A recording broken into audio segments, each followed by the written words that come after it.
राजकुमारी वृंदा के होते हुए तुम्हें भयभीत होने की कोई आवश्यकता नहीं है। तुम दोनों यहीं प्रतीक्षा करो, मैं देखकर आती हूँ।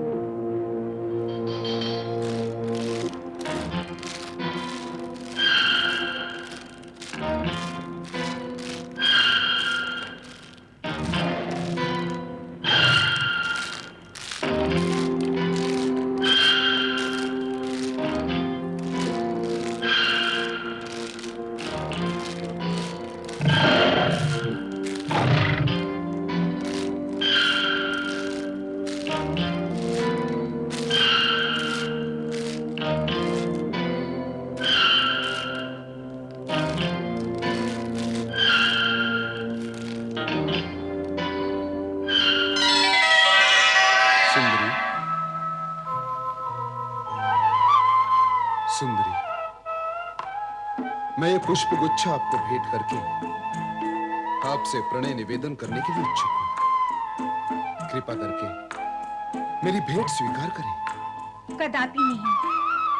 क्यों करूं मैं उस अपरिचित पुरुष का प्रेम निवेदन स्वीकार, जिसे न मैंने देखा है न जाना। मैं पर पुरुष की भेंट कदापि स्वीकार नहीं करूंगी। पर पुरुष? आप राजकुमारी हैं और मैं वन देवता। मैं सभी प्रकार से आपके लिए योग्य हूं। मेरी उपेक्षा करना आपके लिए उचित नहीं। देखो वन देवता, वन दानव जैसी बातें न करो। जो सभी प्रकार से मेरी योग्य है, उस असुरराज जलंधर के साथ मेरे पिता कालनेमी और हमारे गुरु शुक्राचार्य ने मेरा विवाह निश्चित कर दिया है। अब तो वे ही मेरे सर्वस्व हैं। उनके अतिरिक्त मैं अन्य किसी के विषय में विचार भी नहीं कर सकती। अब तो अन्य सभी मेरे लिए परपुरुष ही हैं। नहीं सुंदरी, नहीं, ऐसा नहीं है। इस वन प्रदेश में प्रवेश करने वाली हर सुंदर कन्या को वन देवता की होकर रहना पड़ता है। ऐसा ही करना होगा। मैं चाहूं तो तुम्हारे साथ बलपूर्वक विवाह कर सकता हूं। तुम जैसी सुंदर और कोमलांगी के साथ मैं ऐसा सुंदर और कठोर व्यवहार नहीं करूंगा। अपनी सीमा में रहो वन देवता। अवश्य रहूंगा। बिना विरोध मेरा प्रेम प्रस्ताव स्वीकार कर लो। तुम्हारी ये इच्छा स्वप्न में भी पूर्ण नहीं हो सकती वन देवता। यदि शक्ति परीक्षण की इच्छा ही बलवती है, तो तैयार हो जाओ युद्ध के लिए। कोमल हाथों में खड़ग और मन में युद्ध की इच्छा? नहीं, मन में युद्ध की इच्छा तनिक भी नहीं है, किंतु अपने सतीत्व और स्वाभिमान के लिए प्राणों पर खेलकर दुष्टों को कुचल देना आता है मुझे। राजकुमारी वृंदा, मुझे तुम्हारी चुनौती स्वीकार है।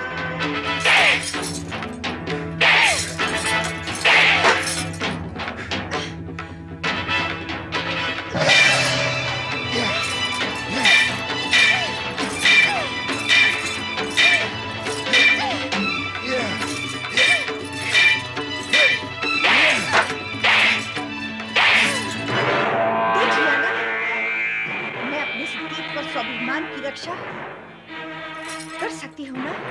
तुम मेरी परीक्षा में खरी उतरी। मैं ही तुम्हारा भावी पति जलंधर हूँ।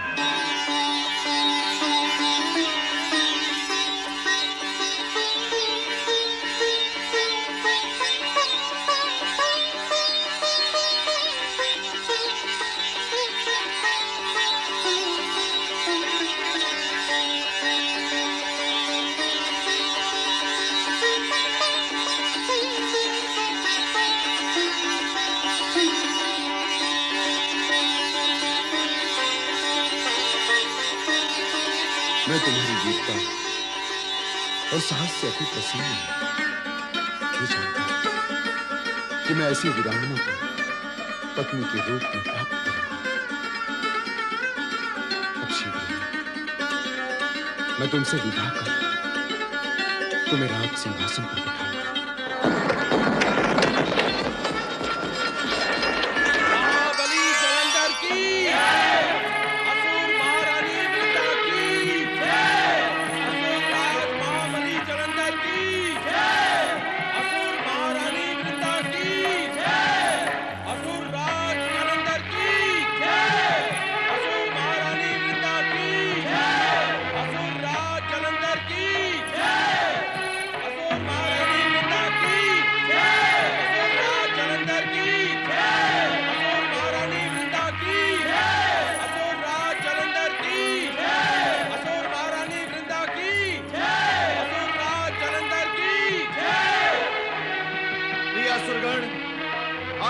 महाबली असुरराज जलंधर के तेजस्वी भाग्य के साथ असुर कन्या वृंदा का सौभाग्य भी जुड़ गया है। भाग्य की गति बलवती हो गई है। अब जलंधर की अपरिमित शक्ति के सम्मुख कोई भी शक्तिशाली मित्र अथवा शत्रु टिक नहीं सकता। गुरुवर शुक्राचार्य की जय, महाबली जलंधर की जय, गुरुवर शुक्राचार्य की जय। अब महाबली से हमारा यही परामर्श है कि वे विश्व विजय का अपना अभियान तुरंत आरंभ कर दें और इस विजय अभियान में सर्वप्रथम असुर जाति के शत्रु देवताओं पर आक्रमण करके स्वर्ग पर अपना अधिकार स्थापित कर दें। गुरुवर शुक्राचार्य की जय, महाबली जलंधर की जय, गुरुवर शुक्राचार्य की। हाँ असुरराज, अभियान आरंभ करें। आपकी सुरक्षा के लिए मेरी असुर सेना आपके पीछे रहेगी। अपने जामाता को स्वर्गाधिपति देखने के लिए मेरा मन भी आतुर हो रहा है। किंतु असुरराज कालने में हम कायरों की भांति स्वर्ग पर अचानक आक्रमण नहीं करेंगे। ऐसा करके हम अपने शौर्य व पराक्रम का अपमान नहीं होने देंगे। तो फिर वो कौन सा उपाय है गुरुवर, जिससे हमारे सम्मान की रक्षा हो सके और हमारा उद्देश्य भी पूर्ण हो जाए? हम पहले देवराज इंद्र को संदेश भिजवाएंगे कि वे स्वेच्छा से स्वर्ग असुरराज जलंधर के अधीन करके असुरों की अधीनता स्वीकार कर लें। यदि वे ऐसा कर लेते हैं तो हमें आक्रमण करने की आवश्यकता नहीं होगी। किंतु देवराज इंद्र क्या स्वेच्छा से अधीनता स्वीकार करेंगे? यदि वो ऐसा नहीं करेंगे तो आक्रमण होगा। गुरुवर का परामर्श उचित ही है। हमें पहले इंद्र के पास अपना दूत भेजना चाहिए। मेरा विचार है हमें सेनापति धस्मर को वहां भेजना चाहिए। सेनापति धस्मर, तुम्हें स्वर्ग में देवराज इंद्र के पास असुरराज का संदेश ले जाना है। अपनी कूटनीति से देवराज इंद्र को हमारी अधीनता स्वीकार करने के लिए तैयार करना है। ये देवगण अत्यंत कुटिल होते हैं। ऊंचे स्वर में बोलें तो उत्तेजित न होना, मधुर वाणी से भी भ्रमवश उनके माया जाल में ना आना। आपके आदेश का पालन होगा गुरुवर। जाओ, विधाता तुम्हें सफलता प्रदान करे। सफलता प्राप्त करना तो देवताओं का जन्म सिद्ध अधिकार है देवराज। क्षेत्र राजनीति का हो या युद्ध का, देवगण देवताओं को अपनी बल बुद्धि और कौशल का परिचय देते हुए शत्रु को पराजित करना ही है। यही न्याय संगत है और उचित है। अर्थात परिस्थिति और समय अनुसार आचरण करना ही बुद्धिमानी है। देवराज जलंधर का दूत असुर सेनापति धस्मर आपके लिए संदेश लेकर उपस्थित हुआ है और आपकी सेवा में संदेश निवेदन करने की आज्ञा चाहता है। असुरपति जलंधर का दूत? दूत का यहाँ आने का क्या प्रयोजन हो सकता है? हमारा तो जलंधर से कोई संबंध भी नहीं है, तो फिर हम क्यों मिले उससे? वरुण देव, हम उससे नहीं मिलेंगे। पर देवराज, किसी भी शक्तिशाली अधिपति के दूत से भेंट न करना धर्म तथा नीति दोनों के विरुद्ध है। आप उसे आदरपूर्वक बुलाएं और ध्यान से उसकी बात सुनें। गुरुदेव, आपका यही परामर्श है तो ठीक है, बुलवा लेते हैं उसे। वरुण देव, दूत को बुलवा लें। जो आज्ञा देवराज।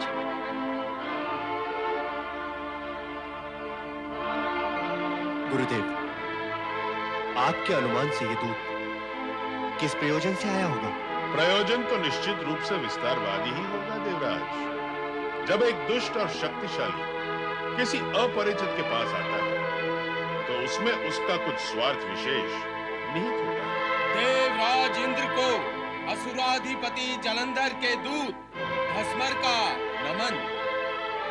देवराज, असुर सेनापति धस्मर असुर राज जलंधर का संदेश सुनाने के लिए इच्छुक हैं। अवश्य। सेनापति धस्मर, आपका स्वर्गलोक में स्वागत है। कहिए, क्या संदेश है हमारे लिए? शीघ्र ही इस वैभवशाली स्वर्ग पर हमारा अधिकार होगा। सेनापति धस्मर, कहिए, क्या संदेश है हमारे लिए? देवराज इंद्र, हमारे स्वामी असुर राज जलंधर इस स्वर्ग को पाकर अति प्रसन्न होंगे।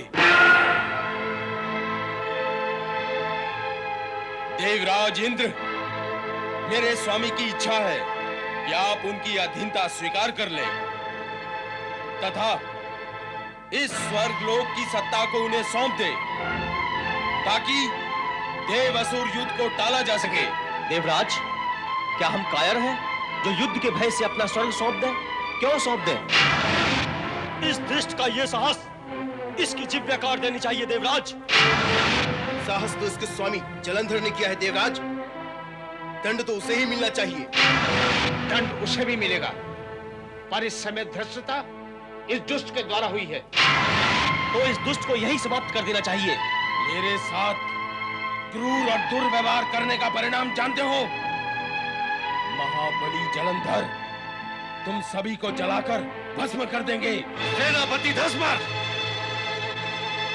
तुम्हें यहाँ आने से पूर्व और तुम्हें यहाँ भेजने से पूर्व क्या तुम्हारे महाबली जलंधर को परिणाम का ज्ञान नहीं था?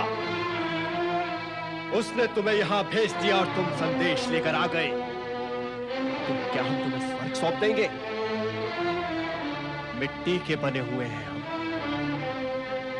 कुशल समझो, कुशल समझो कि तुम दूत हो, अन्यथा मैं। अन्यथा? अन्यथा क्या? तुम मेरे प्राण ले लेते? मन की इच्छा पूर्ण करके देख लो देवराज इंद्र, फिर उसका परिणाम भी देख लेना। तुम बार बार हमें परिणाम का भय दिखाकर आतंकित कर रहे हो।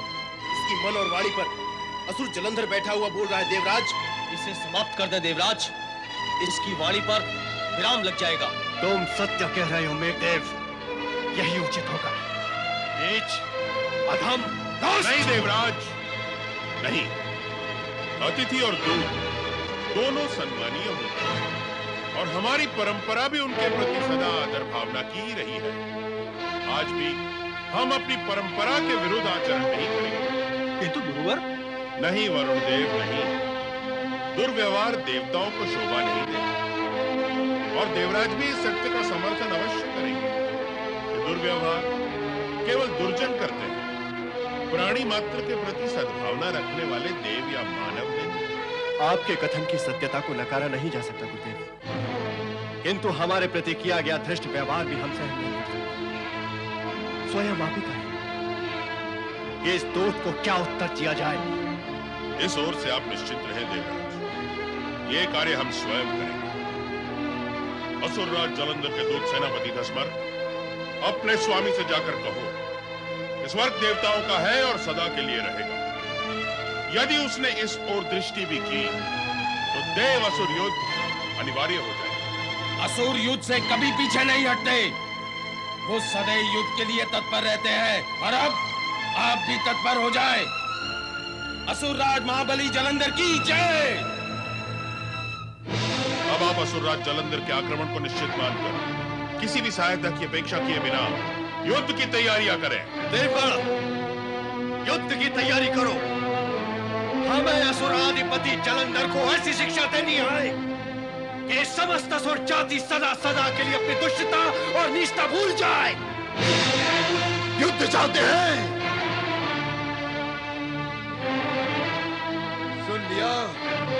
सुन लिया गुरुवर आपने।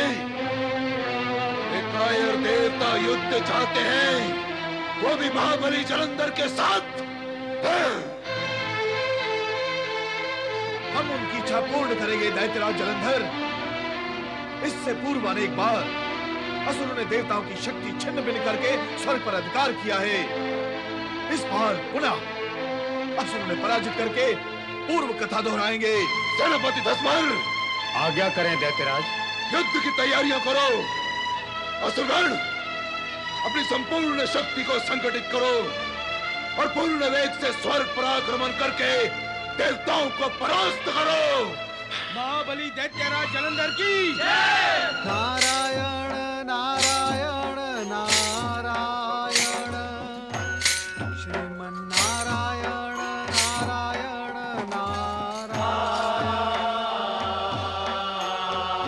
से आ रहे हो नारद? भोलेनाथ, आप जानते हैं कि मैं ब्रह्मलोक से आ रहा हूँ, फिर आप पूछते क्यों हैं? और भोलेनाथ, आप ये भी जानते हैं कि मैं ब्रह्मा जी से ये समाचार लेकर आ रहा हूँ कि अब देव और दानवों के मध्य होने वाले युद्ध को रोकना असंभव है। ब्रह्म वाक्य अटल है। ब्रह्मदेव ने जो कहा वो होकर रहेगा। तुम बताओ, यहाँ क्या उद्देश्य लेकर आए हो? भगवान, मैं आया तो था आपके और माता पार्वती के दर्शन करने के लिए, परंतु सोचा पूछता चलूं कि जलंधर का अंत कब और कैसे होगा। ये प्रश्न तुमने ब्रह्मदेव से क्यों नहीं किया?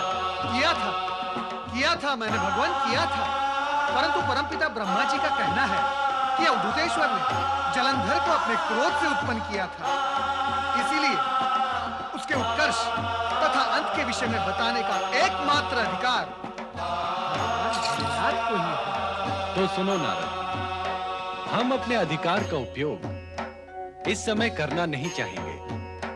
जो हो रहा है उसे देखो और जो होने वाला है उसकी प्रतीक्षा करो।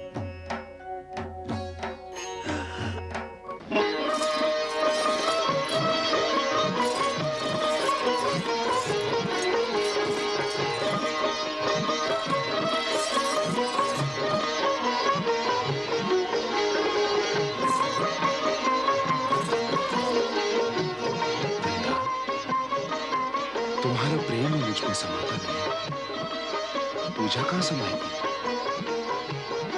पूजा समाती नहीं, ग्रहण की जाती है। पूजा के साथ दृढ़ प्रार्थना करते हैं कि हमारे स्वामी की सदा सुरक्षा हो। तुम मेरी सुरक्षा के लिए चिंतित हो?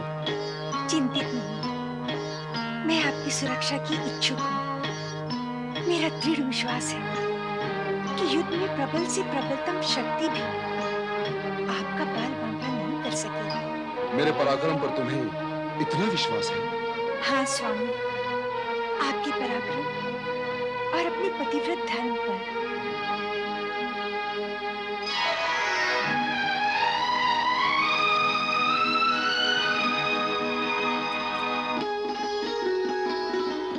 सदा विजयी हो।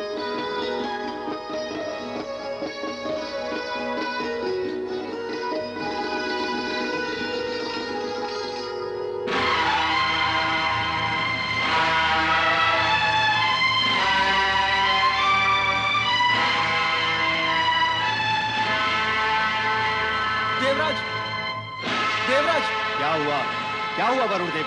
क्यों इतने उत्तेजित हो रहे हो? देवराज, जलंधर असुर सेना के साथ स्वर्ग की ओर बढ़ा चला आ रहा है। क्या? उसका इतना दुस्साहस कि वो देव सेना से टक्कर ले सके? उसकी सेना अति विशाल है, भयंकर भी। शीघ्र ही कुछ उपाय करे देवराज। सेनापति, आज्ञा करे देवराज। देव सेना को तैयार करो। रणभूमि में असुरराज जलंधर को यह ज्ञान हो जाएगा कि देवताओं की शक्ति अपरिमित है। इस युद्ध का परिणाम इतना भयंकर होगा कि संपूर्ण असुर जाति आने वाले समय तक इसका परिणाम भुगतती रहेगी। युद्ध होगा और अवश्य होगा।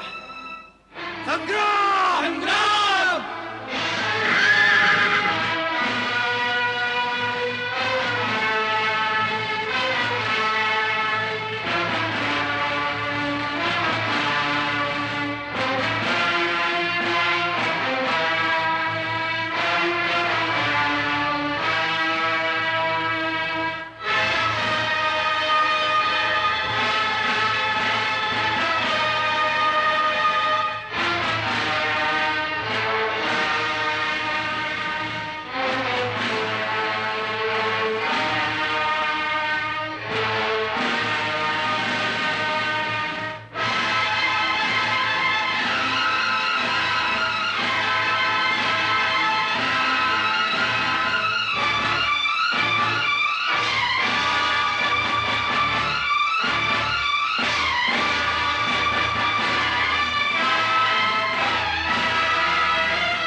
देवराज इंद्र, मैं जलंधर हूँ।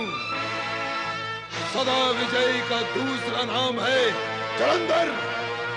देवताओं को भस्म कर देने वाली ज्वाला का नाम है जलंधर।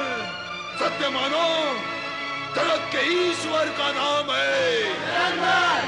जलंधर, जलंधर। दुष्ट जलंधर, ये तू नहीं, तेरा अहंकार बोल रहा है। ये मत भूल कि अहंकार का दूसरा नाम है सर्वनाश।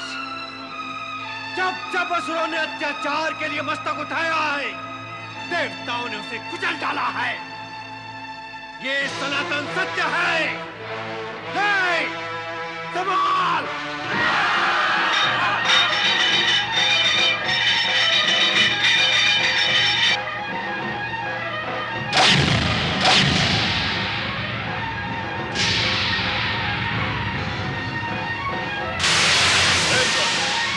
देवसेना का संचालन करें।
असुरगण मर रहे हैं।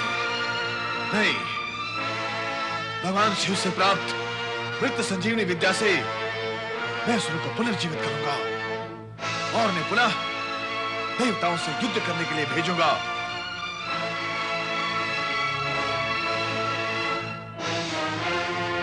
जय जय मृत्युंजय महादेव।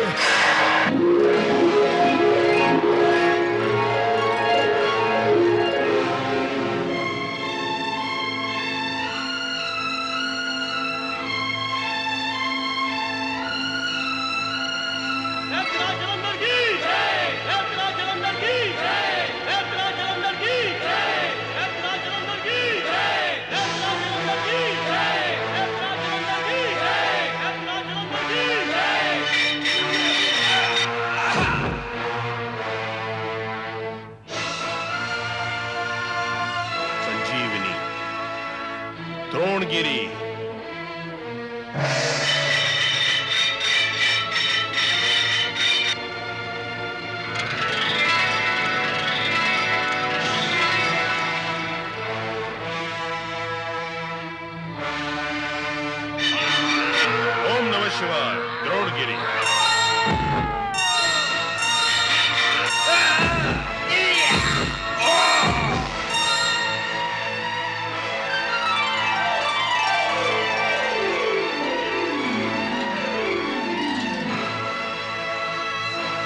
देवराज इंद्र की जय, देवराज इंद्र की जय, देवराज इंद्र की जय, देवराज इंद्र की जय, देवराज इंद्र की जय, देवराज इंद्र की जय, देवराज इंद्र की जय।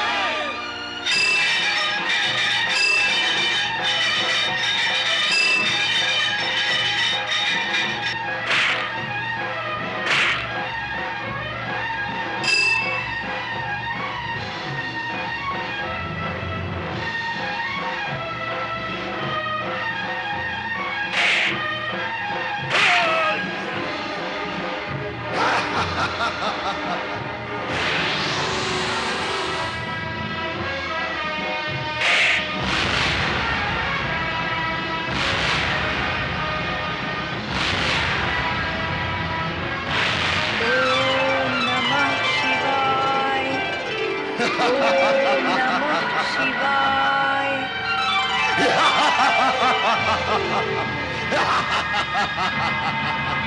देवराज इंद्र की जय, देवराज इंद्र की जय, देवराज इंद्र की जय, देवराज इंद्र की जय, देवराज इंद्र की जय। गुरु, बृहस्पति भी आपके भांति देवगण को पुनर्जीवित करके भेज रहा है। असुर सेना की संख्या घटती जा रही है।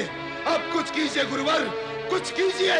हम जानते थे हमारा शत्रु देव गुरु बृहस्पति हमारे मृत्युंजय मंत्र को प्रभावहीन करने की चेष्टा करेगा, किंतु हमारे पास इसका भी उपाय है। तुरंत वो उपाय बताएं गुरुवर। वत्स, तुम परम शक्तिशाली हो। इस समय द्रोणगिरी को उठाकर समुद्र में फेंक दो और अपने पिता समुद्र देव से कहो कि वो द्रोणगिरी को नष्ट कर दें। शीघ्र जाओ। मैं तुरंत आपकी आज्ञा का पालन करूंगा गुरुवर।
प्रणाम पिताश्रेष्ठ।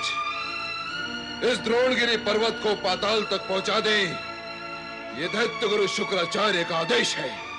तुम निश्चिंत रहो।